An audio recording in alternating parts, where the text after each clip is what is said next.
राडकावमे म्हणतो. कंपनीमध्ये काम करणारा प्रत्येक मुलगा म्हणतो मी ठीक आहे, पण कामाचं प्रेशर आणि फ्युचरची भीती मुक्तपणे मनात ठेवतो. संपूर्ण दिवस काम करूनही रात्री स्वतःला चिडतो यशकारी आयुष्य, पण तरी दुसऱ्या दिवशी तोच माणूस वेळेवर ऑफिसला जात असतो. कारण जबाबदाऱ्या भावनापेक्षा मोठ्या असतात.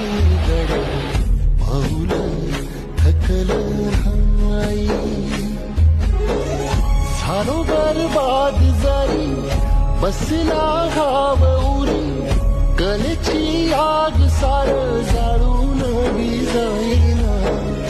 अडला घास असा काळा वनवास असा पण जो ध्यास अजून बी माग धाई.